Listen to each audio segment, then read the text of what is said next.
Bienvenidos a Vaticano. En este episodio viaje con nosotros a la ciudad italiana de Carrara y descubra el mármol que da vida a la Piedad de Miguel Ángel. Acompáñenos a las casas romanas situadas bajo la iglesia de San Juan y San Pablo en el Celio. Todo esto y mucho más en Vaticano.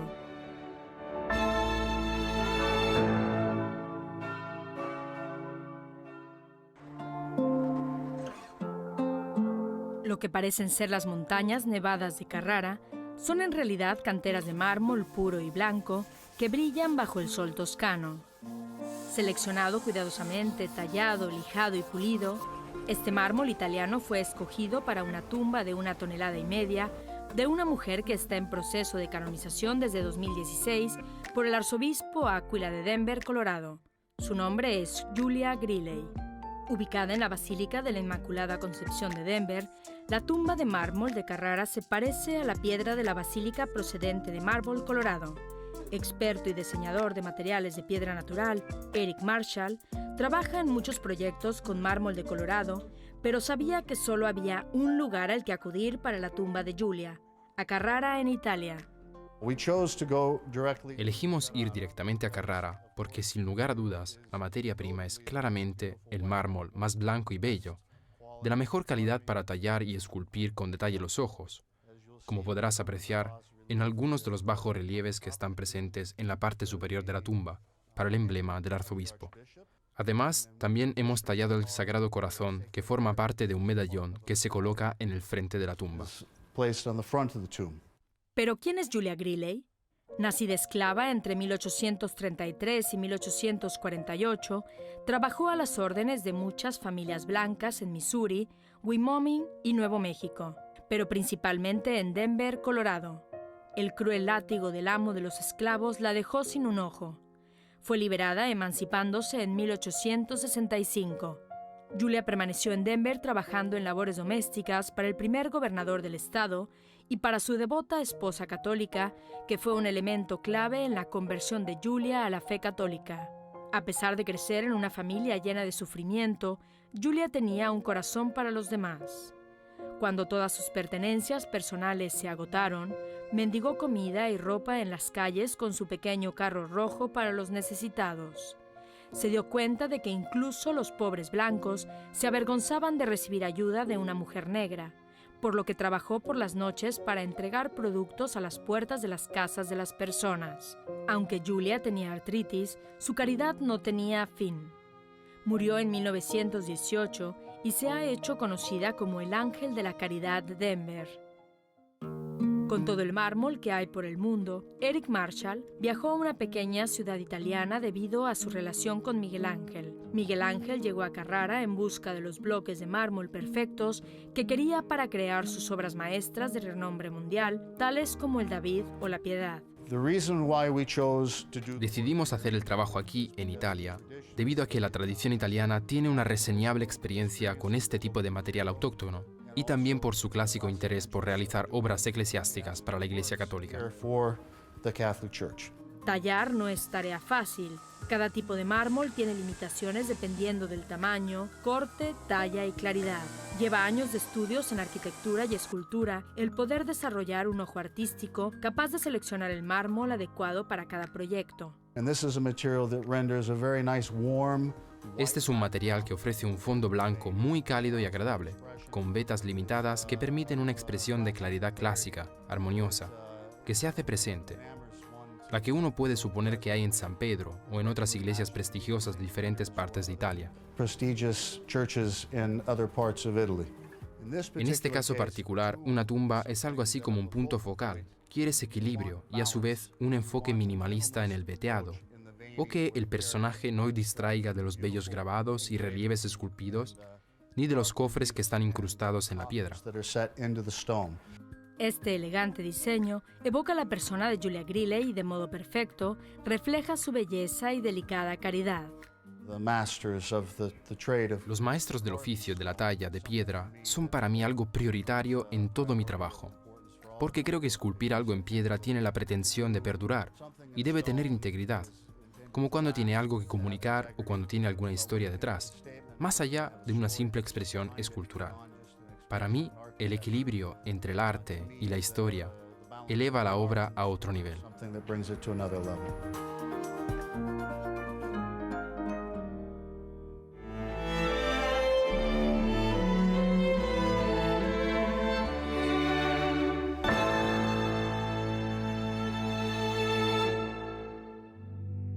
Encontré Roma como una ciudad de ladrillos y la dejé como una ciudad de mármol.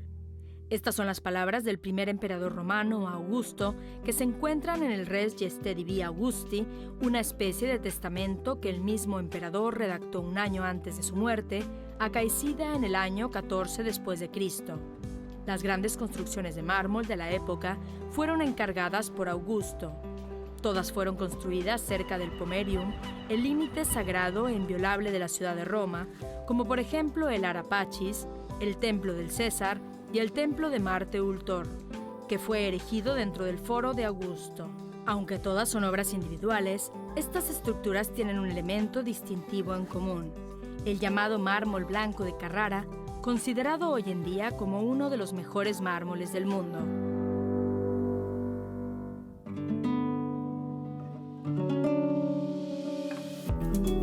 Este tipo de mármol lleva el nombre de la ciudad toscana de la cual se extrae y ha sido protagonista del Renacimiento italiano gracias a que Michelangelo Buonarroti, el famoso escultor que desde esta piedra caliza dio vida a obras como la Piedad, el Moisés o al David. ¿Pero qué tiene de especial este mármol? ¿Cuáles son las características que lo hacen tan único?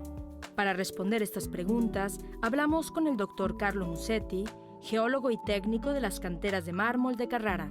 Carrara e il complesso metamorfico delle Alpi Apuane. El complejo metamórfico de los Alpes apuanos, donde se extrae el mármol de Carrara, es una cadena de montañas única desde el punto de vista geológico. Aquí, en tiempos geológicos, así que hace millones de años, se dieron ciertas condiciones geológicas que llevaron a la formación de depósitos particulares de piedra caliza en un mar limpio, con aguas tranquilas y transparentes y arrecifes de coral, y con una cantidad particular de organismos vivos. Durante su génesis, es decir, durante la formación de la cadena de montaña, este material sedimentario fue cubierto por hojas de empuje, también llamadas nappes, que causaron un aumento en la temperatura y en la presión de esta capa de piedra caliza. De esta manera, esta piedra caliza sedimentaria se transformó bajo la presión del calor y se cristalizó en lo que se ve hoy, en este mármol blanco. In quello che oggi vedete che è marmo bianco. La singularidad de este mármol, como lo explica el Dr. Musetti, se debe a sus patrones de uso y a su robustez. Le caratteristiche fisico-meccaniche del marmo di Carrara, oltre al valore estético. Lo que diferencia al mármol de Carrara de otros mármoles de otras partes del mundo es, además de su valor estético, sus características físico-mecánicas. Gracias a ellas, el mármol de Carrara puede cortarse en dimensiones específicas y utilizarse como elemento estructural, como columnas o arquitrabes. Por lo tanto, tiene una resistencia físico-mecánica que es diferente al mármol griego, al mármol turco o al mármol de los Estados Unidos, donde se pueden encontrar canteras de mármol hermoso con características físico-mecánicas similares al mármol de Carrara, pero nunca exactamente las Non mismas. sono mai come quelle del marmo di Carrara. Desde estas montañas, recubiertas de mármol blanco como la nieve, ubicado entre la cadena montañosa de los Alpes apuanos, llega el mármol que se utilizó para construir la catedral dedicada a Andrés Apóstol, en el centro histórico de la ciudad de Carrara.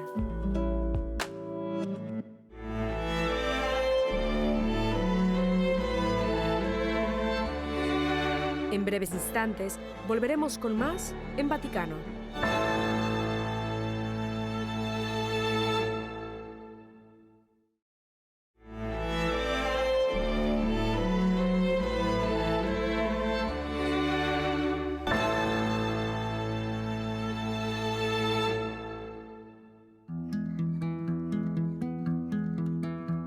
La iglesia actual, casi completamente cubierta de mármol de los Alpes apuanos, es el resultado de varias campañas de construcción iniciadas a finales del siglo XI.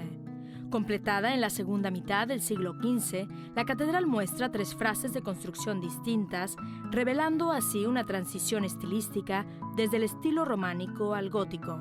En la fachada se destaca una gran ventana de mármol con 20 radios que simboliza el escudo de armas de la ciudad. En él está el grabado: fortitudo mea in rota, que significa mi fuerza está en la rueda.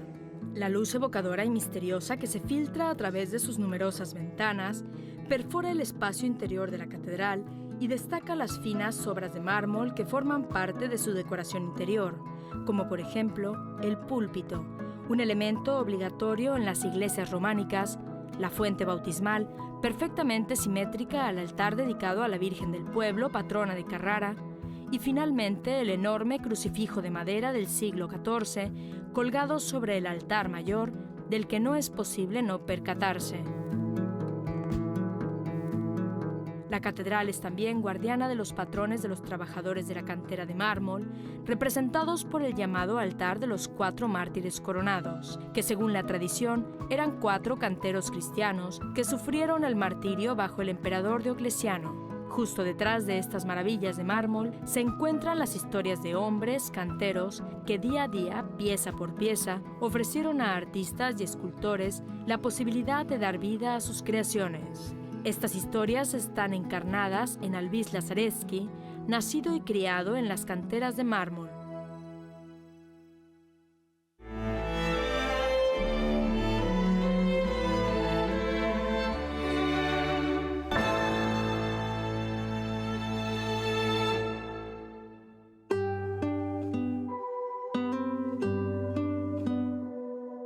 No memoria di antenati miei. No recuerdo ni un solo antepasado mío que no fuera cantero.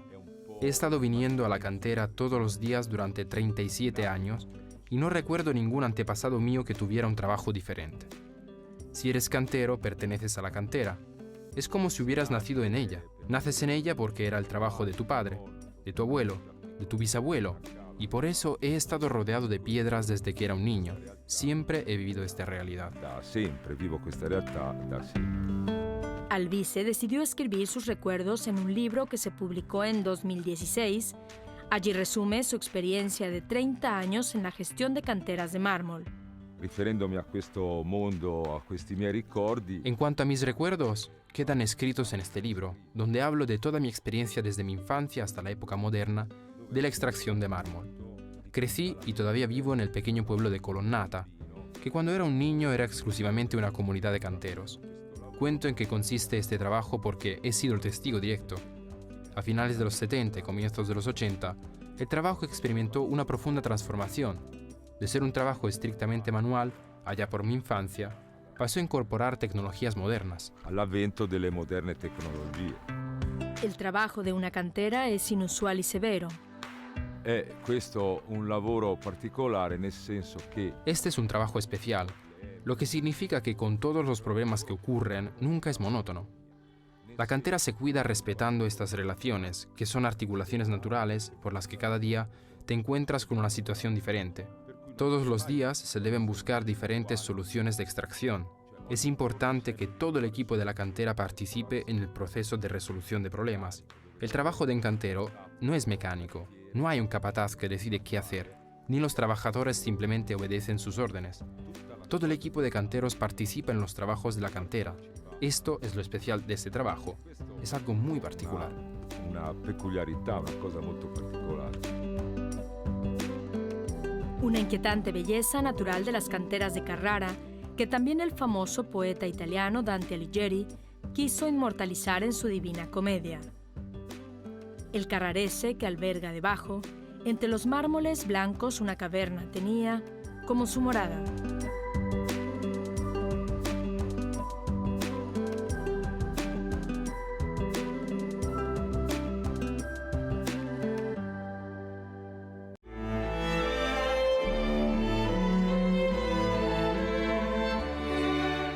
En breves instantes volveremos con más en Vaticano.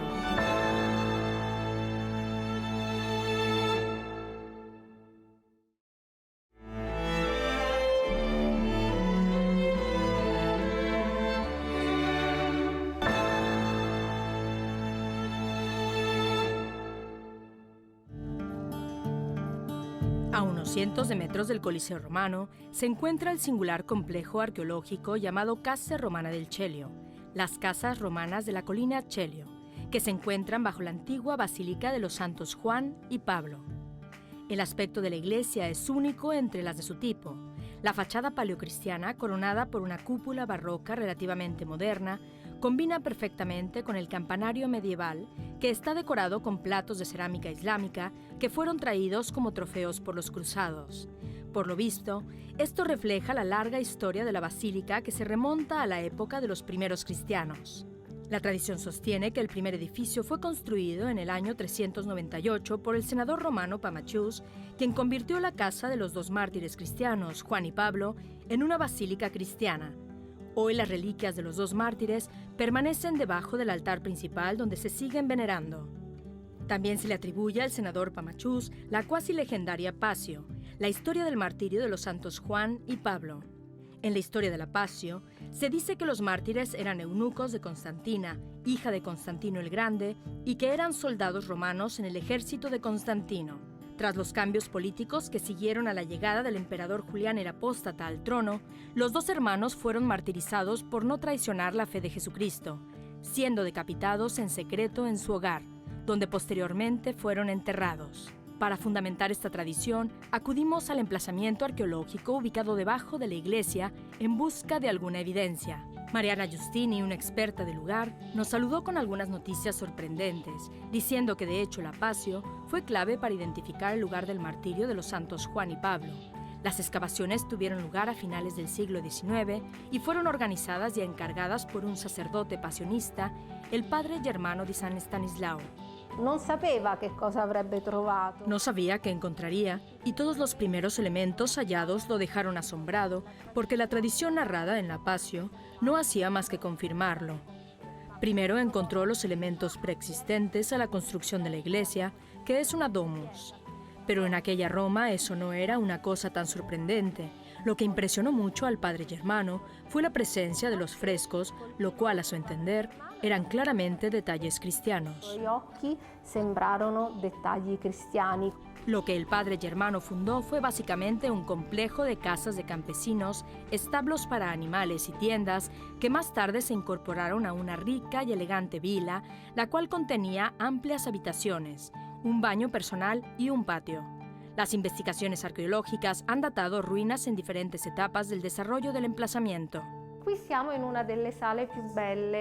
Aquí estamos en una de las estancias más bellas en la que se puede apreciar el perfecto estado de conservación de estos ambientes. Se conoce como Ninfo de Proserpina. Debemos imaginarlo como un patio al aire libre construido alrededor de la segunda mitad del siglo III para otorgar al nuevo propietario un lugar en pleno entorno comercial con tiendas, almacenes y una planta baja como ínsula de un nuevo hogar. La escena que observamos en el fresco representa el momento culminante del mito pagano de la ninfa Proserpina y su regreso a la tierra, que simboliza el comienzo de la primavera. Este era un espacio al aire libre que suponemos que tendría una pérgola de vegetación con los rayos del sol intentando superar hojas y creando los reflejos de color en el agua que caracteriza a un ninfo. Como puedes ver, todos los nichos de la pared del fondo están cubiertos de mármol. Mármoles que con el paso del agua daban los reflejos cromáticos así como un sonido alegre. ¿Ves ese elemento con escalera apoyada en la pared? Debemos imaginárnoslo colocado debajo de los nichos, el agua creando unos reflejos coloreados descendiendo por varias cascadas. Finalmente, confluyen en la cuenca central, donde hay algunos otros detalles preciosos como este magnífico suelo de baldosas de mármol de colores de mediados del siglo IV. También tienen numerosos detalles, tales como la superficie inferior de la ventana, que todavía tiene su decoración de mosaicos, con el vidrio a color en el que aún se pueden ver los restos del cristal, o en cualquier caso, el cierre que protegía todo este entorno, para darle al propietario de la casa un ambiente muy relajado para sus momentos más agradables. El patio de Proserpina es un gran monumento del arte pagano tardío, pero el padre Germano no quedó satisfecho con este descubrimiento, ya que estaba buscando cualquier evidencia que pudiera probar la historicidad de lo relatado en la Pasio sobre el martirio de los santos Juan y Pablo. Proseguendo nei suoi scavi, Continuando con sus excavaciones, el padre Germano encuentra una de las habitaciones más bellas e importantes de la casa de Celio, la espléndida sala del orador. Se llama así debido a la figura femenina en la parte superior representada con la cabeza cubierta en el gesto habitual de la oración cristiana. Esta pintura sorprendió de inmediato no solo al padre Germano, sino a todos los eruditos que han contemplado esta sala con frescos del comienzo del siglo IV después de Cristo. Estos frescos preceden el edicto de Constantino y la presencia de elementos cristianos en esa época tiene la muy sugerente posibilidad de considerar esta como una casa privada donde incluso de forma oculta los primeros cristianos se reunían para orar, una domus ecclesia.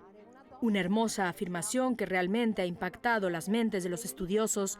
Junto a la orante, encontramos representados a su vez los elementos que recuerdan temas cristianos, tales como la presencia de figuras masculinas que usan los trajes tradicionales de los filósofos cada vez con mayor frecuencia en las catacumbas romanas, las túnicas de los filósofos o los vestidos como ropa elegida para representar la sabiduría de los apóstoles filósofos.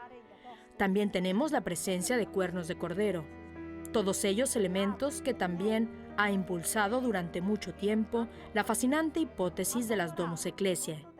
l'ipotesi affascinante della Domus Ecclesia. Sin embargo, recientemente algunos arqueólogos han sembrado dudas acerca de la hipótesis de la Domus Ecclesiae, porque junto con los elementos cristianos, la sala también contiene símbolos paganos como máscaras de teatro y figuras de naturaleza fantástica. De cualquier modo, el propietario podría haber sido un cristiano que tenía una tendencia hacia la cultura sincretista. El padre Germano ha descubierto muchas otras habitaciones, pero lo que encontró en la habitación superior superó todas las expectativas. Paulusque Johannes, questa potrebbe essere. Paulusque Johannes, esta podría ser la clave para resolver el enigma de la historicidad de los mártires Juan y Pablo. Es una inscripción moderna en la que solo un fragmento de 3 letras con una N, una I y una S pertenecen al pasado. El resto fue reconstruido sobre la base de un texto atribuido al Papa Dámaso que conocemos gracias de una colección medieval a una simbología medieval de epigramas realizados y dedicados por el Papa Dámaso a los mártires y santos. Dedicati da Papa Damaso ai martiri e ai santi. El Papa Dámaso fue un pontífice de mediados del siglo IV que insistió en la recuperación del culto a los santos para alentar a la comunidad cristiana con sus valientes ejemplos. El problema, sin embargo, es que no hay certeza de que la inscripción pueda atribuirse con certeza al mencionado pontífice. Se l'iscrizione fosse veramente di Papa Damaso, avremmo la... Entonces, si la inscripción fuera realmente del Papa Dámaso, tendríamos la confirmación, la certeza de la historicidad de Juan y de Pablo. Y sería precisamente un papa contemporáneo el que diera autenticidad al testimonio de los 2 hermanos. De lo contrario, todavía tenemos que investigar y tratar de aclarar la historia de este complejo en el que sin duda encontramos un culto cristiano. El lugar donde me encuentro es muy particular, porque originalmente era el rellano de la escalera que conducía a los pisos superiores de la ínsula. A mediados del siglo IV después de Cristo, este lugar extremadamente incómodo y extremadamente difícil de alcanzar se adaptó para convertirse en un lugar de oración para los fieles. Para facilitar el paso de los fieles a la escalera original, aquí frente a mí, se suma otra a mi izquierda que permite el acceso sin estorbos. Después podrían sentarse y rezar en esta capilla denominada la Confessio, che si trova esattamente sopra il sottoscala. En la Passio, que llevó el padre Germano al redescubrimiento de las casas del Celio, este nicho debajo de las escaleras es la evidencia crucial con respecto a la ubicación de las tumbas de San Pedro y San Pablo. Según la Passio, junto con San Juan y San Pablo, otros 3 creyentes también fueron ejecutados: Crispo, Crispiniano y Benedetta. Dal punto di vista archeologico sono state individuate. Desde el punto de vista arqueológico, se encontraron 3 tumbas que están exactamente debajo de mis pies y correspondiéndose con estas. A mediados del siglo IV se creó la capilla cristiana con frescos muy interesantes. Hay uno que representa una escena del martirio. Es un momento muy delicado y tal vez una de las escenas de martirio cristiano más antiguas conservadas en Roma. En realidad, es un tema tratado con extrema delicadeza porque las tres figuras en las que reconocemos a Crispo, a Crispiniano y a Benedetta se representan de rodillas con los brazos atados detrás de la espalda y encapuchados. Somos nosotros quienes interpretamos cómo será el dramático final de la historia y se aprecia la entereza con la que los primeros cristianos se enfrentaron al tema del martirio. Otro aspecto muy interesante de la confesión es la presencia de la posición central de la ventana que ves. Si de hecho es realmente la capilla dedicada a Juan y a Pablo, esa es la Fenestella Confessionis, la apertura que normalmente encontramos en las iglesias dedicadas a los mártires y construidas sobre sus tumbas. Normalmente nelle chiese dedicate e costruite sopra le sepolture dei martiri. Teniendo en cuenta pruebas como los símbolos cristianos en la sala Domus Ecclesia, la pieza que contiene una inscripción atribuida al Papa Dámaso, la capilla bajo la escalera y los frescos tan indicativos del martirio, podemos concluir que la antigua Opasio no relataba ninguna falsedad. Desde la construcción de la basílica, los dos santos han sido muy venerados y sus nombres introducidos en el canon de la misa. En cada celebración eucarística, los sacerdotes de todo el mundo pronuncian los nombres de San Juan y San Pablo, pidiéndole a Dios que a través de sus méritos y oraciones, en todas las cosas, seamos defendidos por su divina ayuda protectora.